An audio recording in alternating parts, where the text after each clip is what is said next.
custom action figures. Hi, I'm Scott ToyGuru Neitlich. I've been in the toy industry for a little over 20 years, and this channel is all about action figures and their place in pop culture. This video, we're going to talk about making your own action figures. And no, I don't mean making your own action figures from scratch or, putting them together like Forky in Toy Story. I'm talking about taking existing action figures and modifying them. Why we do it, and what the emotional connection is. Because that's also what my company's all about, Spectra Creative. We're a branding company, and our approach to every product is from the emotional connection to the consumer. And I have a huge emotional connection to action figures, not just because I collect them, but I've also done them professionally. So let's talk about customizing action figures. The first stage is posing. The more articulated the figure is, the more you can pose it. When you can pose an action figure exactly how you want it, well, now it's custom to you. It's no longer just standing like it's waiting for the bus. You can bend it, you can pose it, you can kick, punch, etc. After articulation, the next stage in action figure articulation are things like head swaps. A lot of modern action figures, like this awesome Kingpin figure that just went on sale a few days ago, it's May 2020 when I'm recording this, well, he comes with two different heads. So you could put on the beat-up screaming head or the grumpy, I'm upset head. I guess he's always upset, but he's the Kingpin. That's also customizing, being able to swap heads and put exactly the head you want. And then finally, before we get into fan custom, the last customization is just swappable parts in general. Figures like what they're doing, well, a lot of these Japanese releases just have ridiculous amounts of customization. They have multiple hands, multiple heads, multiple accessories. You could essentially pose these figures any way you want. And that's sort of the ultimate version of a produced customized action figure. But what about the artists? What about the people out there who have the ability to paint, to sculpt, to sand, to chip away and make an action figure exactly how they want? Whether you're breaking out a drill or you're just breaking out a paintbrush. Or maybe you're just swapping removable parts between one figure and the next. This is all about the hobby of customization, and it's a big part of collecting action figures in general. I want to send a huge shout out to David Clark from adultcollector.org. He supplied a lot of the images I'm using in this video. Check out his website and his Facebook page for more. All right, so let's talk about head swapping. So this is when you take the head from one figure and you place it on the body of another that it wasn't going to come with. It could be as simple as swapping two heads. It could be removing the armor and all sorts of pieces and making your own wacky creation. Something you came up with in your imagination. Or maybe the toy maker is clever and came up with an idea of being able to head swap to make a legitimate variant of a figure without actually having to ship it. Like putting Hordak's head on this Horde Trooper, which was done deliberately by the people making this line. I know because I worked on the line. Other times, you can create, mix, match, armor, heads.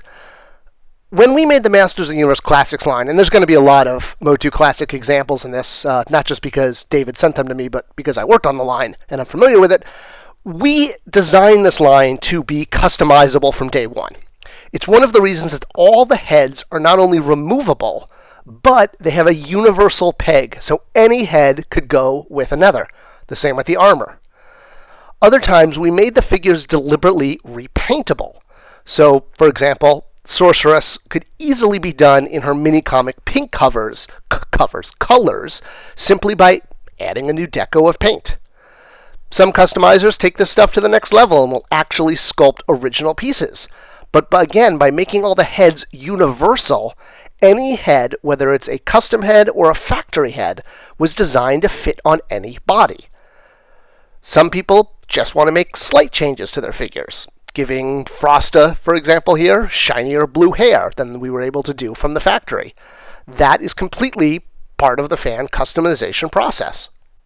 And whether you're dealing with slight tweaks like Frosta's hair, or swapping around parts, taking the head, armor, and arms from one figure and attaching it to another to essentially turn that figure into exactly the figure you want.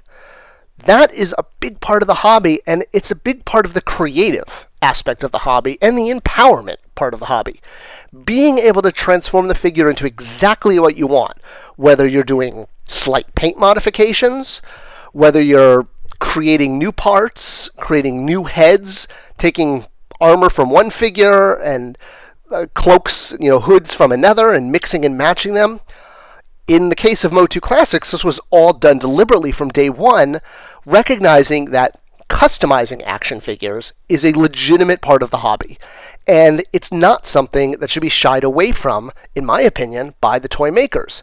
By embracing this aspect of the hobby, you are not only empowering fans to make the figures the way they want, but you're making it easier for them. Whether it's putting She-Ra in a different dress, or creating your own wacky creations or characters that come from your imagination but can fit into the world of an existing line, like this Cthulhu-inspired Krabby character that David was kind enough to send along. He's definitely spooky and interesting. Hey, why not? Other things Customizer can do are figures that, for one reason or another, may not be able to be produced by a toy company. For example, this Dark Warrior from the Masters of the Universe 1987 movie was not accessible to Mattel, but a customizer was able to make it. And that is awesome, because customization allows you to tweak your collection to make it exactly how you want. Teams that otherwise couldn't be completed because Triclops was never released in his mini-comic colors.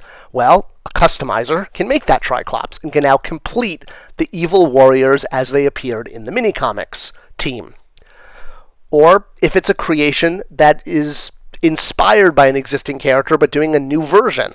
I previously showed that She-Ra in her queen dress. Well, here's Anti-Eternia in battle armor. And it doesn't have to stop with figures. Vehicles are completely part of the customization part of the hobby. Vehicles that for one reason or another may not have gotten produced by a company, well, if you're ingenious enough and able to, you can make vehicles. You could make boxes for your vehicles that actually look like they were produced, because Mattel didn't make a Spectromobile. Even accessories are part of the customization experience. Being able to take an existing accessory, add clay, add paint, making it into something that's your own, that's exactly the way you want the figure to be. This is not only empowering, it's rewarding. You can take existing accessories, make tweaks to them, and if you're skilled enough or even can hire someone, hey, that is an awesome way to enjoy your collection. Doing accessories and repainting them is just as much a part of the hobby as customizing the figures themselves. Sometimes figures need accessories that, for one reason or another, couldn't be produced by a company. Well, a clever customizer could easily make those too. Just takes a little time, a little paint, a little sculpting. This is not something I am good at doing. I'm not going to claim I am a customizer. I have made a few custom figures in my time, but not nearly as good as these ones. You can also add additional elements. This figure really sparkles, no pun intended, by adding all of the shiny rivets there. Same with this Bubble Power She-Ra is really enhanced by sort of bedazzling her, if you will, simply by gluing on supplies you could get at almost any art supply store. But it really makes the figure stand out, and more importantly, it makes the figure your own. It turns the character into something that's truly the way you imagine it, and not just the way a company is going to produce it. And new materials don't have to be limited to, gluing on sparkles and bedazzling them. You can really make anything that your imagination comes up with once you've entered into the customization zone. Whether you're adding your own custom fur, or you're taking a figure and, let's say, adding what's called a flock. We were never able to do a flocked version of Panther, but a lot of fans really wanted that. And it's really not that difficult to go out to a craft supply store, buy some glue and flock, and you can have your very own flocked Panther just the way you want it. Hey, you could even flock Cringer and see what he would have looked like in the vintage line had a flocked version come out. Hey, why not? It's only limited really to your own imagination and your own skill set, or maybe your wallet and being able to pay someone to do it for you, which is probably what I would do, since I don't know if I have the artistic ability to sculpt and customize the way a lot of the people in the samples I've been using this video do. Then finally, there's the ultimate customization where you're literally making a figure almost from the ground up and giving it its own unique body, its own unique parts, but making it look like an action figure. Sometimes these work with articulation, sometimes they're just statues, but again, being able to do a figure that looks like it's part of a line, that looks like an action figure and not a statue, helps transfer it from art to actual part of a toy collection. All right, so that's what customization is, but why do people do it? Why take all that time to change an existing figure? Well, it's fun. Obviously, collecting action figures is fun, first and foremost. And the joy of making art and doing projects is fun too. And that's a big reason. It's probably the number one reason you would do this. But the emotional connection does not start or stop with fun. It's also about control. The world is a big, scary place, whether you're a child or an adult. And having a figure exactly the way you want it produces a sense of control over that figure, over your collection, over your world. Another big thing is acquisition. Being able to acquire exactly the collection you want, whether it's produced by a company or you had to make it yourself. The joy and the emotional fulfillment of acquisition is a huge reason we do this.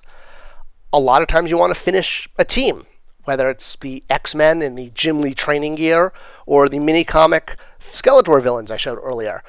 A lot of times companies aren't going to necessarily complete these teams, and it's only through customization that you can fulfill that acquisition desire of having the entire team in the exact outfit you want. It's about making it your own. It's an emotional connection that really no other hobby produces. A lot of hobbies involve art, but with action figures, the addition of acquisition really changes the game. And there are things companies can do to help with this. Like I said, universal head joints. Being able to swap any figure's head with any other figure is a huge part of this, and it makes it so much easier for fans to customize their figures. I would encourage any toy company to think about little things like this, because when you're making these little additions to figures, it's only going to help sell more product. It's only going to bring more profit to you. And that kind of is the goal of most manufacturers, right? To sell the most amount of product. A satisfied customer is the best business strategy in the end. So if you think about customization from day one as you produce toys, you're only going to sell more toys. Embrace this part of the hobby. If you like this video and you want to see more, do subscribe. Leave me your comments below. I always read them. I try to respond to as many as I can. Let me know what other videos you'd like to see, and I'll see you guys around the internet. Thanks for watching.